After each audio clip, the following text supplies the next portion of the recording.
Hello students, मैं हूं अनुपम और आज हम केमिस्ट्री के बिल्कुल बेस से चलने वाले हैं। जानेंगे हर एक केमिकल फॉर्मूले का क्या मतलब होता है और कहां पर यूज किया जाता है। सबसे पहले हमारे पास है CH3PO4 का हॉल्ट है, जो कि होती है हड्डी की राख। हड्डी की राख में कैल्शियम और फास्फोरस मिला होता है। देखो कैल्शियम तो हम सब लोग जानते हैं, जो चूना होता है वो एक टाइप से कैल्शियम ही होता है। लेकिन फास्फोरस क्या होता है? देखो फास्फोरस में जनरली 3 टाइप का होता है, एक रेड होता है, एक व्हाइट होता है, एक ब्लैक फास्फोरस होता है। और फास्फोरस की कह सकते हो टेंडेंसी ये होती है कि रूम टेम्परेचर के जलने लगता है। ये पहले व्हाइट धुआं देता है, फिर बाद में ये जलने लगता है, बिल्कुल जैसे कि फायर हो जाती है। आपने कहीं पर बात करते हो, किसी को जरूर सुना होगा, भैया फलाने गए थे शमशान में भूत पकड़ने, भूत ने उनको ही पकड़ लिया। मतलब कि यार कहने का मतलब ये है कि जो फास्फोरस होता है कहीं पर जलने लगता है। हड्डी ग्राफ में फास्फोरस होता है, वो लोग कहते हैं भैया हमने देखा था शमशान में फलाने कबर के ऊपर दिया जल रही थी। वो दिया नहीं यार, फास्फोरस होता है जो कि आसानी से जलने लगता है। अब भाई कुछ लोग कहेंगे कि जब फास्फोरस आसानी से जलने लगता है तो इसको रखा कहां पर जाता है? देखो फास्फोरस जो होता है इसको वाटर के अंदर रखा जाता है। फास्फोरस नहीं तो भाई बाहर रखेंगे तुरंत ऑक्सीजन के साथ रिएक्ट करके वो जला लेगा, जलने लगेगा। या फिर आपके गांव या फिर शहर में कभी न कभी मदारी या फिर खेल दिखाने वाला आया होगा, वो जादू करते हैं खास टाइप से। वो कहते हैं भाई इस रुमाल में कोई भी बाबा का, फलाने बाबा का आशीर्वाद आ गया है, अभी रुमाल जलने लगेगा। और आप देखते हो कि वो रुमाल कुछ देर बाद ऑटोमेटिक जलने लगता है। वो रुमाल क्यों जलने लगता है? आप जब ध्यान से कभी गौर करके आप देखो, या फिर आपके सामने कभी ऐसे कभी कोई खेल दिखाया जाए, तो आप देखो कि पहले वो जो होता है रुमाल, वो जो आग निकलेगी पहले उसमें से व्हाइट धुआं निकलेगा। जैसे व्हाइट धुआं निकला, आपको खड़े होकर बताना है भाई तू क्या कर रहा है, हमको सब पता है, तूने जो ना इसके अंदर तूने फास्फोरस लगा के रखा है तूने। तो पता चल गया ना आपको कि जो फास्फोरस होता है पहले उसमें व्हाइट धुआं निकलता है, फिर बाद में जलना स्टार्ट होता है। अब नेक्स्ट हमारे पास KMnO4 पोटेशियम पर मैग्नेट, जिसे कहते हैं भाई ये सबसे खतरनाक ऑक्सीडाइजिंग रेजेंट होता है। इतनी मात्रा में ऑक्सीजन निकालता है ना कि मतलब oh my God. Covid time पर जब सब लोग कह रहे थे भाई ऑक्सीजन की कमी पड़ गई है, KMnO4 एक अच्छा खास ऑक्सीडाइजिंग रेजेंट है। अगर किसी भी अभिक्रिया में हमको ऑक्सीजन की जरूरत पड़ती है तो अगर हम इस का यूज कर लेते हैं इस कैटालाइज के रूप में, तो भाई ऑक्सीजन ही ऑक्सीजन। जब कोविड टाइम पर कह रहे थे भाई ऑक्सीजन नहीं होता, तो हमारे पास जो H2SO2 होता है, जिसे जब कहीं पर जाओगे डॉक्टर वॉक्टर के पास, आपको कहीं चोट लग जाती तो आपने देखा होगा कि उससे वो साफ करता है। एक पानी टाइप का बोतल में होता है, 20-15 रुपए की बोतल आती है, 15-20 रुपए की। तो पहले उससे साफ करता है, फिर बाद में आपकी पट्टी वट्टी करता है, दवा ववा लगाता है, तो कुछ नहीं होता है, वो H2O2 ही होता है। ठीक है। और H2O2 जब KMnO4 के साथ रिएक्शन करता है, इसे लाल दवा भी कहते हैं। याद रखना भाई, KMnO4 को लाल दवा भी कहते हैं। जो आप कहीं पर जाओगे, अगर आप खेती किसानी से रिलेटेड, तो आपको जो फल होते हैं, जैसे कि जो केला होता है, उसको पकाने के लिए, जो कच्चे केले होते हैं उनको पकाने के लिए एक लाल दवा आती है। आप लेने जाओगे तो कहोगे भाई मुझे लाल दवा दे दो, वो लाल दवा कोई और नहीं बल्कि KMnO4 होता है। बचपन में जब आप क्लास 8 या 9 में रहोगे, 8 या 9 में रहोगे, तो आपने एक एक्सपेरिमेंट पढ़ा होगा कि अगर किसी टेस्ट ट्यूब में पोटेशियम परमैंगनेट को रख लिया जाए और नीचे आग जला दी जाए और उसके अंदर हम अगरबत्ती डालते हैं, तो अगरबत्ती जो होती है बहुत ही तेजी से जलने लगती है।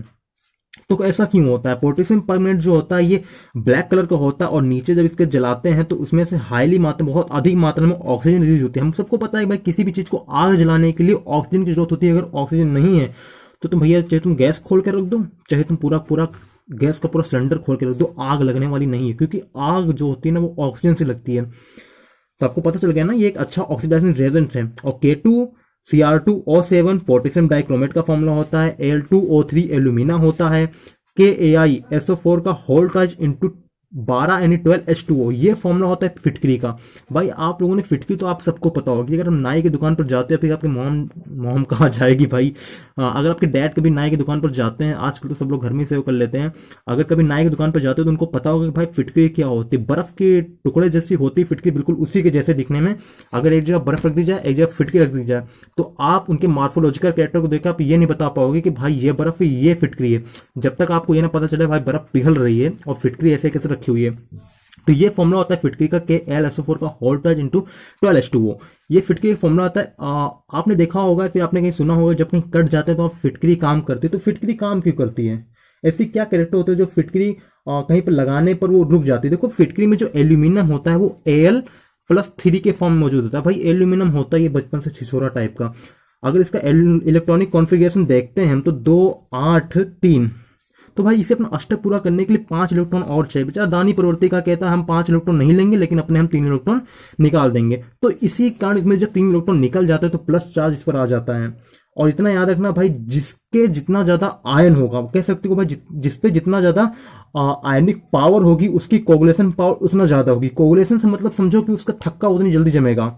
जैसे कि अगर हम देखें भाई कोगुलेशन की कैपेसिटी की मतलब कैसे होता है, देखो सबसे पहले होता है पोटेशियम, फिर आता है हमारा Ba, डबल प्लस होता है इस पे, ठीक है, बेरियम होता है। फिर बाद में आता है हमारा भैया एल्यूमिनियम। फिर बाद में आता है हमारा TH, थोरियम जिसे कहते हैं। थोरियम के पास 4 प्लस होते हैं, एल्यूमिनियम के पास 3 प्लस होते हैं, बेरियम के पास जो होते हैं 2 प्लस होते हैं, और पोटेशियम के पास 1 प्लस होता है। तो अब तुम देखो इसमें भैया हमारे पास एल्यूमिनियम है, और तो कोई हमें नजर नहीं आ रहा है कि जो इतना हाईली कह सकते हो आयनिक होगा।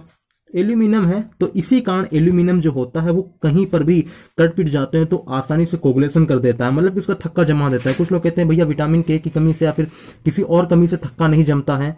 तो देखो विटामिन के जो होता है रक्त का स्कंदन जमाने के लिए आवश्यक होता है, और ये कहीं पर भी किसी भी तरह का स्कंदन जमा देता है एल्यूमिनियम, ठीक है। अब दूसरा देख लेते हैं, यह है मेथेन, ठीक है, CH4, ये फॉर्मूला होता है मेथेन का, C2H6 एथेन। जैसे जैसे आप नीचे आते जाओगे देखो, अगर एक कार्बन में तो methane, ethane, propane, butane, pentane, hexane. जैसे जैसे नीचे आते जाओगे वैसे वैसे आपको एन जोड़ते चले जाना है। ये मैथ होता है, 1 कार्बन, 2 कार्बन एथ होता है, 3 कार्बन प्रोप होता है, 4 कार्बन ब्यूट होता है, 5 कार्बन पेंट होता है, 6 कार्बन 6 होता है। ऐसे बहुत सारे होते हैं, हैप्ट होता है, हैक्ट होता है, नॉन होता है, डेक होता है, ऐसे बढ़ते चले जाते हैं, लेकिन आपको जनरली भी यहीं तक जानना है, ठीक है, हेक्सेन तक। देखो इनका जो जनरल फॉर्मूला होता है CnH2n+2 कह सकते हो, ठीक है। अब देखते हैं भाई फॉर्मूला हमने बनाया तो है, अब फॉर्मूला कितना कारगर है वो भी देख लेते हैं। देखो C की जगह हमने रख लिया, मान के चलो 1, 2 रख लेते हैं जनरली, ठीक है।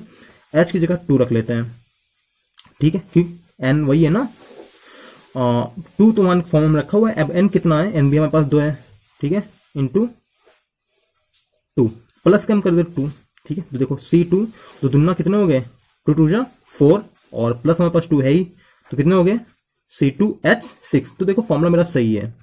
तो आप इस फॉर्मूले से बहुत सारे ऐसे जो केमिकल कंपाउंड हैं, ठीक है, मेथेन, एथेन, प्रोपेन, ब्यूटेन, आप इसे बना सकते हो। और इसमें अगर हम कोई चीज ऐड, हमने कोई भी हैलाइड ऐड कर दिया, हैलाइड से मेरा मतलब है कि मान के चलो कि आपने ऐड कर लिया क्लोरीन, ब्रोमीन, फ्लोरीन, आयोडीन, ये सब हमारे हैलाइड हैं, इसको हम एक्स से रिप्रेजेंट करते हैं। तो मान के चलिए हमने यहां पर ले लिया CH4। अब ये जो हाईलाइट होते हैं हमेशा डबल फॉर्म में मौजूद होते हैं, मतलब कि Cl होगा तो Cl2 के फॉर्म में होगा, Br होगा तो Br2 के फॉर्म में होगा, समझ रहे हैं ना। तो ये ऐसे मौजूद होते हैं। अब अगर हम भैया सोचे कि हमको CH3Cl बनाना है तो कैसे बनाएंगे, तो Cl2 के साथ रिएक्शन करवा दो, और हमारा जो इसमें होगा प्रोडक्ट, पहले तो हमारा जो मेन प्रोडक्ट होगा वो CH3Cl होगा, ये मेन प्रोडक्ट। बाई प्रोडक्ट रूप में हमारा HCl, हाइड्रोक्लोरिक एसिड निकल जाए, ठीक है, ऐसे बनते हैं। अब बात करते हैं पटियाला पैक कैसे बनेगा। आधी दाढ़ा पानी बन गया पटियाला पैक, कैसे बनेगा वो भी देखते हैं आज हम। यही बहाने लगे हाथ, ये भी आपको सिखा दें। गलत यूज ना करना कि भैया हम सर हमारे पटियाला पैक बनाना बता रहे थे हमें। देखिए सॉरी, CH3OH जो होता है, ये होता है हमारा मेथिल अल्कोहल। मेथिल अल्कोहल जो इसका यूज होता है स्पिरिट में। आप जब कभी देखोगे कि भैया हमारे जो लैब में एक टाइप से बनाते हैं जिसपे आग वाग जलाई जाती है, उसका स्पिरिट भरी जाती है, ठीक है। और कह सकते हो कि मेथिल अल्कोहल का यूज वहां पर किया जाता है ठंडियों में, जिन देशों में ज्यादा ठंडी पड़ती है उनके जो कार के अंदर जहां पानी भरा जाता है, जो भी कहता हूं नाम इसमें मुझे याद नहीं आ रहा, तो ठंडी में बर्फ जम जाती है, तो उसमें जो होता है हमारा मेथिल अल्कोहल मिलाया जाता है ताकि वहां पर बर्फ न जमे और पानी अंदर का लिक्विड फॉर्म में बना रहे। तो ये तो होंगे हमारा मेथिल अल्कोहल। ये होता है हमारा एथिल अल्कोहल, CH3CH2OH। इसी को ही कहते हैं शराब, यही होती है हमारी शराब भैया। देसी जो महुआ सहुआ वाली होती है वो सब यही होती है, चाहे वाइन हो चाहे जो भी हो, लेकिन अल्कोहल की जो कह सकते इसी पर डिपेंड करता है भैया कौन सी शराब कितनी पावरफुल है। तो CH3CH2OH ये होती है हमारी, मिला दो तो भैया वही जो हम बताए थे भी बन जाएगा पटियाला पैक, वो आपको बनाना। देखो ये जो हमारा होता है CH3OH, CHOH, CH3OH, ये होता है हमारा ग्लिसरीन। आप कहोगे भैया ग्लिसरीन का होता है, जब कभी आप इलेक्ट्रॉनिक या किसी मैकेनिक की दुकान पर जाओगे, कहता भैया ग्रीस लगा दो, या फिर आप कभी जाते हो कहीं पर देखोगे कि भैया एक बड़ी बड़ी बल्टी रोड के किनारे ले बैठे रहते हैं, कहीं भैया लोग गाड़ी सर्विसिंग करा दो, गाड़ी सर्विसिंग करा लीजिए। तो गाड़ी सर्विसिंग में वो ग्रीस लगाई जाती है। ये आपको पता होगी ग्रीस कैसी होती है, ये येलो कलर की भी होती है, कहीं कहीं व्हाइट कलर की आपको देखने को मिल जाएगी, वो ग्रीस होती है। अब आ जाते हैं इस टॉपिक पर। यहाँ पर तो हमारे केमिकल फॉर्मूला कुछ क्लियर हो गए हैं, कुछ डाउट होगा तो कमेंट बॉक्स में पूछ लीजिएगा आप, डाउट आपको क्लियर कर दूंगा मैं। ये होता है NH3, ये होती है अमोनिया गैस। NH3 को कहते हैं अमोनिया गैस। अमोनिया नाइट्रोजन और हाइड्रोजन के मिलन से हम अमोनिया गैस मिलती है, समझ गए। नाइट्रोजन और हाइड्रोजन के जब मिलाते हैं, ठीक है, Fe-मोलिब्डेनम कैटालिस्ट में उपस्थिति में, तो अमोनिया गैस बनती है संपर्क विधि द्वारा। ये होती है फास्फिन। फास्फिन गैस भैया जो होती है बहुत बढ़िया गैस होती है, हमारी सबसे पसंदीदा गैस है फास्फिन। फास्फिन जो होती है हमेशा दलदल के किनारे आपको देखने को मिलेगी, फास्फिन गैस वहीं से निकलती रहती है। उसकी जो गंध होती है मछली, सड़ी मछली जैसी गंध होती है फास्फिन की। और फास्फिन कभी कभी आपने देखा होगा, फिर कहीं ना कहीं आपने सुना होगा कि भैया नदी के किनारे दिया जल रहा था या नदी के पानी में दिया जला, तो वो दिया दस कुछ और नहीं है, वहां से फास्फिन गैस निकल लेती है। जैसे मैंने बताया कि फास्फोरस की टेंडेंसी होती है क्योंकि कहीं पर भी आग जला लेती है, लेकिन फास्फिन यहाँ पे कह सकते हो कि PS3 फास्फिन का फॉर्मूला होता है और फास्फोरस भी यहाँ पे मौजूद है।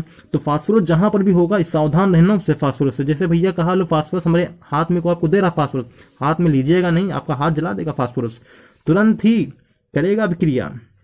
तो फास्फोरस नदी के किनारे आपको कहेंगे भैया दिया जल रहा, तो दिया नहीं, घबराने कोई बात नहीं, कोई टोना टंबर करके नहीं गया था, वो फास्फोरस है, ठीक है, फास्फिन के फॉर्म में जल रहा था वो। HBr, ठीक है, हाइड्रोजन ब्रोमाइड होता है।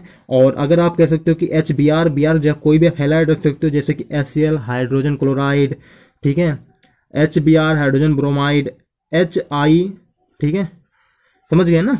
ऐसे आप X की जगह कोई भी रख सकते हो, हाइड्रोजन आयोडाइड होता है।